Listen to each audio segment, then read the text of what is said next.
Hello and welcome to The World This Week with me, Jonathan Steele. Almost 80,000 dead after 2 years of fighting, war ravages on in Syria without any foreign intervention. But it is news that a rebel group has now pledged allegiance to Al-Qaeda. Is this a game changer for the international community? And as inmates at Guantanamo continue their hunger strike, will anything be achieved? That's in part two. But first, Jabhat al-Nusra, one of the leading rebel groups fighting the Syrian government, has pledged allegiance to Ayman Zawahiri, the leader of Al-Qaeda. This announcement came as the Syrian opposition had asked for more help and sophisticated weaponry from world leaders. The Free Syrian Army, the main rebel group fighting in Syria, have distanced themselves now from Jabhat al-Nusra. But some groups within the Syrian National Council have been less willing to cut their ties.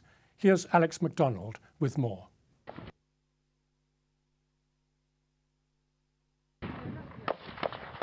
The death toll in Syria's civil war has reached almost 80,000 people.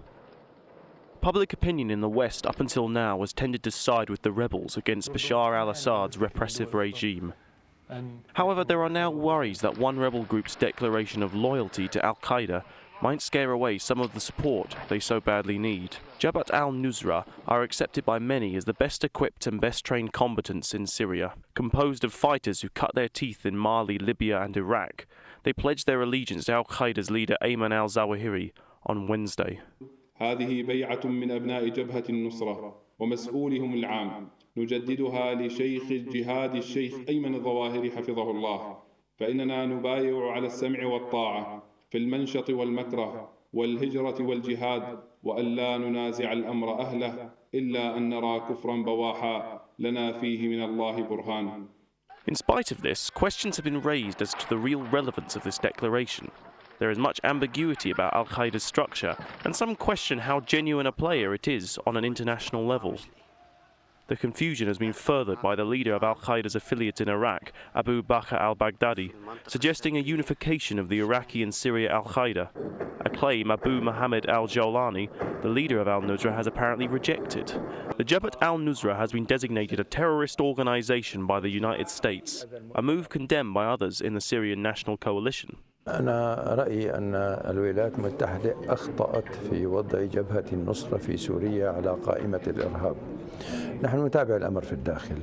جبهة النصرة تقاتل النظام ولم يثبت لدينا أنها مارست أي إرهاب ضد الشعب السوري. فمن الخطأ أن نحكم على مجموعة بالإرهاب لأفكارها. تهمة الإرهاب يجب أن تكون للأفعال وليست للأقوال. The bogeyman of Al-Qaeda is one that both the Syrian regime and Western commentators have used to provoke fear and caution. If they really have now entered the Syrian conflict zone, it could be a game changer in terms of support, supplies and consequences for the war.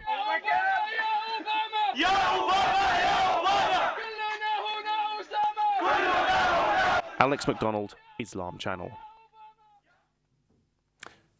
Well, with me in the studio to discuss the developments in Syria is Taji Mustafa, spokesman in Britain for Hizb ut-tahrir, and Haitham Alsibahie from the Syrian Social Club. Welcome to you both. Let me start with you, Haitham, first of all. How significant is this development of the al-Nusra front in Syria at the moment? Well, let me say, first of all, al-Nusra came to Syria from just before the first car bombing happened in Syria. They sneaked in from the back door as helping the Syrian government and helping the FSA. But they took over from the FSA. As we know, they are suicidal and they fight. I mean, they are there to become martyrs. So with this sort of ideology, they went right to the front. The FSA backed them for a while, believing they could cooperate with them. But now, Jabhat al-Nusra become the full front of the fighting in Syria, and it's about time for them to well, as we can see, they pledged their allegiance to Al-Qaeda. Is the ideology behind there. I heard one of the SNC members says we're going to ask Jabhat al-Nusra to change their name so the West will be much more happier. Changing the name or changing the way they fight on the ground, this is not the idea. What is behind it is the ideology, and the ideology they believe in. They believe in Khilafah, spreading the Khilafah through fighting and through guns and car bombings. They don't care what the Syrian people here or the Syrian government.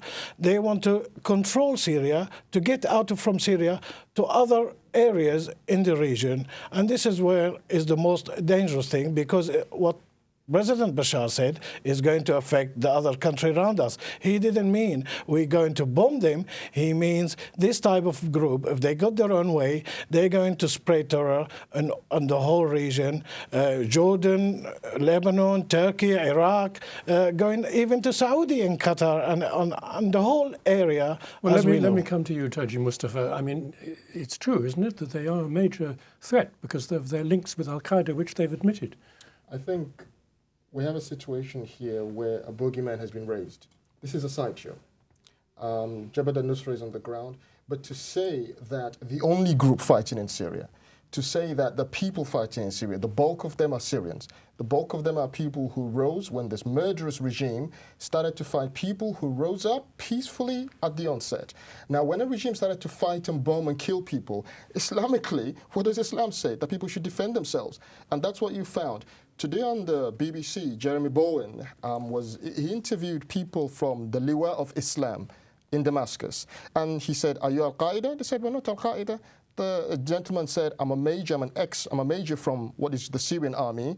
Yes, I may have a beard. Yes, I may have the flag, the Islamic flag, La ilaha illallah Muhammadur Rasulullah, but I'm not Al-Qaeda. So I think this pronouncement will serve the purpose for two people. One, the regime and its supporters, who have labeled everybody rising up against its murderous killings as terrorists, etc. Secondly, I think it plays in the West, who do not want, Western powers, who do not want to see an independent Islamic Syria of any sort, because they will be able to use that boogeyman and say, look, this is terrorism. The reality is people are defending themselves. Unless you're claiming that this is a forgery, it's not a bogeyman. They've admitted that they are part of Al-Qaeda. The issue is not that it's a forgery. The issue is reducing Syria and everything happening in Syria to the pronouncement of one man is a nonsense. That's the point. Well, he's the leader, one of the leaders of Al-Nusra Front. He's not one man. Are there many groups? The Liwa of Islam, the Liwa of Salahuddin. There are many groups in Syria, including Jabhat al-Nusra. So that's my point. I think people shouldn't fall for this. There's one pronouncement, and therefore this is the whole picture in Syria. The picture is people, Muslims, rediscovering Islam and who are fighting a murderous regime, defending themselves. That's the wider picture which people should continue to support.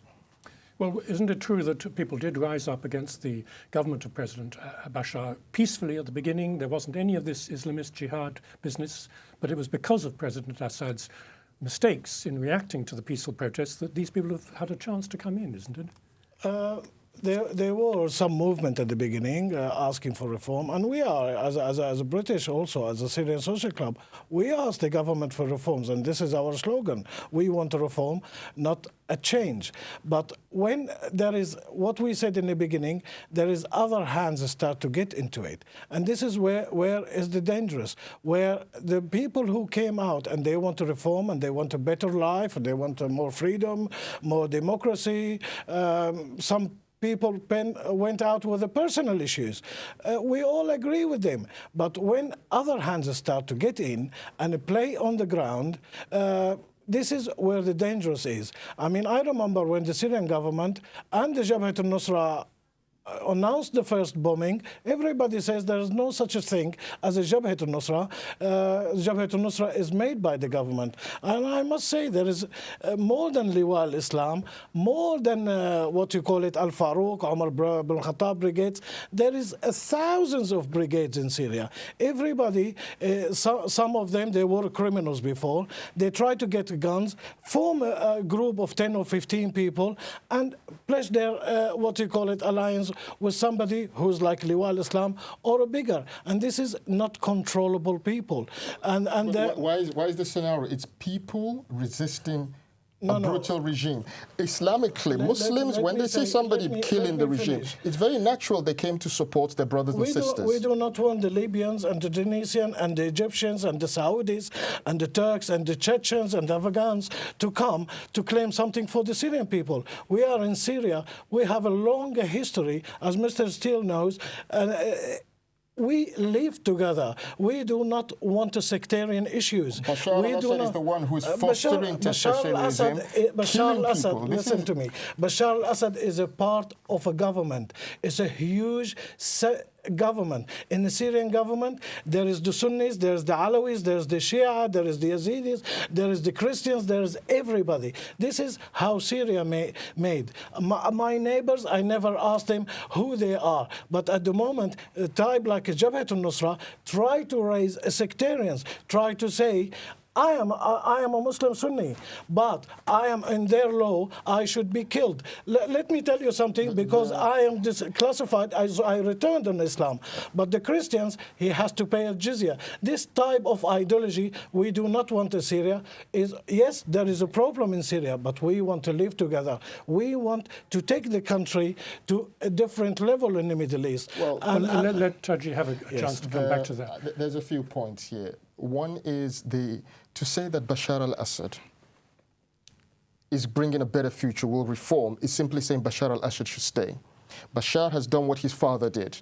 His father murdered people in Hama, estimated 20, 30, thousands of people.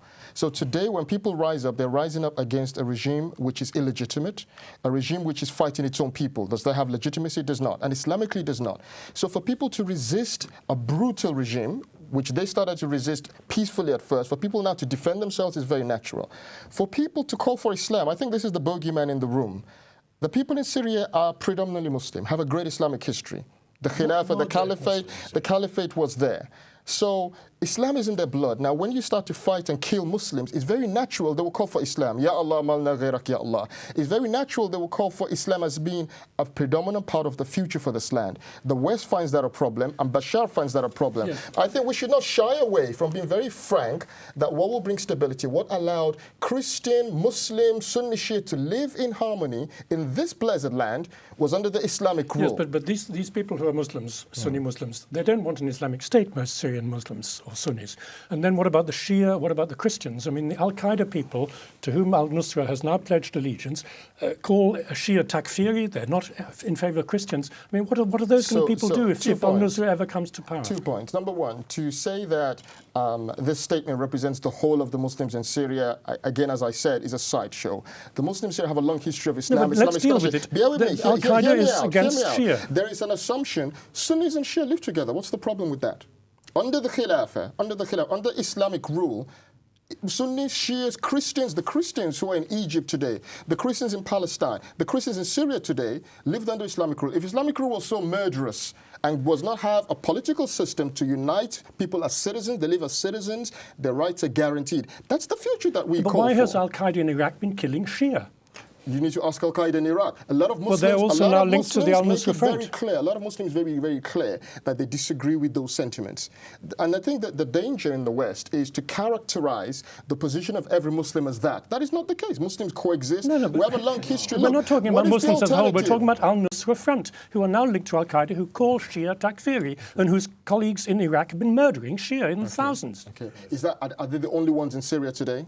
No, but they're very powerful on the battlefield. Well, are you saying they're just an insignificant group? They're a sideshow. I am saying they're not a sideshow. They're leading the military struggle. Hear me out. This statement today, this statement this week, to say that this statement represents all the Islamic groups and movements who've named themselves with all these wonderful Islamic names, to say it represents, this I think is what your audience must not fall for. There's a broad range of people in Syria calling for Islam to be part of what decides the future of this land. And this is very natural because this is a Muslim land. To say take Islam off the table, you can't talk of an Islamic political future, and to say Islam does not have the ability to unite people, what has Bashar done for the last few years? He's been murdering people and fostering sectarianism. what has Bashar done to unite people in the last few years? Bashar didn't do anything. Bashar took the country economically in 9 years from one level to another huge level.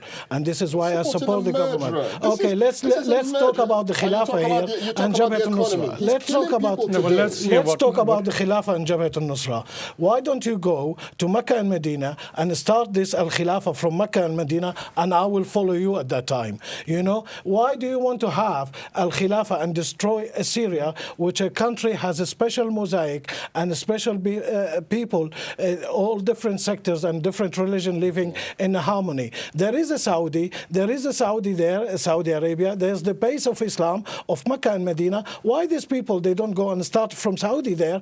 And we all believe in Khilafah, but killing people and cutting heads in the name of Khilafah, this is not acceptable. This is actually what I say, this is a bad for Islam itself, okay? It's the worst thing for Islam for somebody to wear the Islamic clothes, put the hat, carry the miswak, okay, and doesn't know anything about the religion and kill and maim in the name of Islam. This is the worst thing to happen to Islam. When we are against these people, we are defending our religion also. I'd like to get on to sort of what policy should be. I mean, do you detect that Western policy, Western government policy, is now retreating a little bit from support for the opposition because now of al-Nusra and the jihadi groups coming in? Let me tell you something.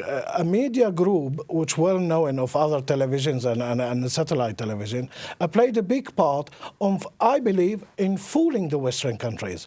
You know, there were a lot of fabrication, a lot of incitement, and the Western countries came to it and say, well, this is a people is rising against the government. This is not the truth. You know, now, as we see reports coming, writers writing, different British writers writing, there is the truth coming out. Everybody can see this is not what we believed in the beginning. This is something to conquer Syria, to conquer the stand of Syria.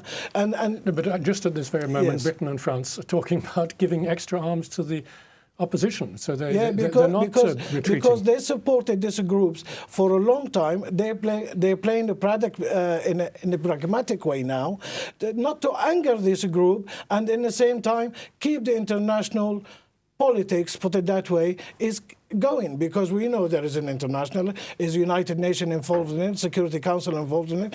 Britain doesn't want to say, or France doesn't want to say something to come out of this group. They want to keep engaging, and as we know, this is well known in a British way and a European way, backing the Americans sometimes, pulling away from the Americans, but this is what they want to keep playing internationally, but they don't want dissent completely from this group, as they keep saying, we will arm, but we wait for Europe. I am 100% sure Britain told Europe, block us not to arm these people. Are you in favour of the opposition getting arms from abroad? I'm not in favour of Western intervention of any sort. I think it is a poison.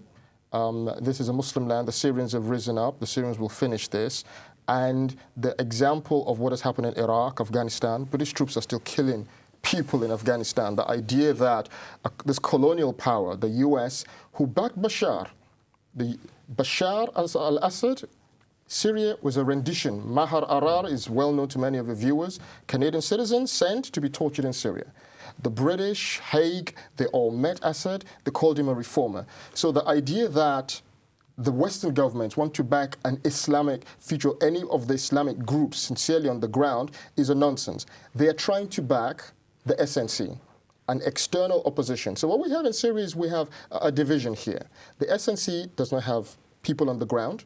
It is a foreign construct meeting in fancy hotels in Doha and Damascus and playing to the tune of the Western colonial powers. The real opposition are the people on the ground who are rising against Bashar, and we ask Allah to give them victory. So we need to be clear on this. All this talk from London and Washington is simply edging their bets. So it's not good for Britain and France to give weapons, or the United States. Is it okay for Saudi Arabia and Qatar to send in weapons? Those are not independent states. They act in concert with Britain, with France, with America. All right. Let's move on to Turkey. in Jordan. So are they also puppet states? Well, look, the people on the ground in Turkey have said that this so-called arms, that they're very limited and that they are being used as a tool to try to find those individual groups who can be bribed. So again, it's an attempt to give the SNC some cachet, some cachet on the ground. It is actually not being used sincerely to help the Syrians. And this is a poison chalice which we, from Hizb ut-tahrir, warn all those sincerely rising up on the ground. Don't go towards Western interference in this land. Don't support the UN moves. Don't support Britain, France. These are people who actually have backed Assad and continue to back Assad till today. Well, do you see any chance for talks, negotiations? You're just saying there has to be a military struggle until the Islam forces overthrow this regime. Is that what you're saying? I want peace in Syria yesterday. I'm with the people who rose up peacefully. Right, they have every right to challenge the regime. They've been going for 2.5 years and they haven't succeeded. So should there now be negotiations? Should there now be dialogue? With this butcher, this murderer? It's interesting. This is a man who's been murdering people. People know what his father did. They know that if they return to their homes tomorrow and say, oh, okay, Bashar, his father had no compulsion in killing people. And this man, who has been a supporter of the Israeli state, suddenly took out his weapons, his tanks, this man who never lifted a finger against Israel to liberate Palestine. He made a lot of rhetoric, a lot of hot words, but this was one of the most secure border of the Zionist entity. Suddenly all those tanks have come out of their bases and are being used in Hula to massacre children. I seem to remember in 1973, Hafez al-Assad sent his tanks across into Israel. To do what? I'm just challenging what you just said, that he never sent his tanks. For the last 40 years, two borders of the Zionist entity have been very secure. The border with Syria, the border with Egypt. Because those two tyrants, they made a lot of noise. Bashar makes a lot of noise. His father made a lot of noise. What did he actually do? Did he take a fraction of these tanks being used to kill people today? Did he use that against Israel? He didn't. The wider point you've raised of, we want peace in Syria. We want peace. And people are rising up only to defend themselves. So we do want peace. We don't want this bloodshed over nearly 100,000 people killed. But to say that people don't have any right to defend themselves is wrong, so we should support that. I will urge Muslims here to support that. To say that in the future for Syria, to bring peace and harmony between different sects, different people, that Islam should be a mix, that people are rising and calling for Islam nowadays, that should be a mix. What do you mean by saying defend Syria against Syrians? Bashar, you're supporting Bashar. You are supporting a man like Hitler. How can you support Bashar? I'll tell you why I support Bashar. Because when Bashar Assad came to the government, when he took the export of the country from 850 million to 18 billion, when he built a road network, when he built industrial zones, when the Syrians start to travel, just listen. Today. I support Bashar to raise up the living standard of a person so the people can say to the government what they want. This is where democracy comes from. Hitler? I don't support it. I support Hitler is a past. Let me deal with this point about dialogue and negotiations, because that's important. Do you think there should now be ceasefire and negotiations of some kind in Syria? We've been saying 2 years that should all the Syrians sit outside with any intervention from the outside, with any interference. Syria belongs to us.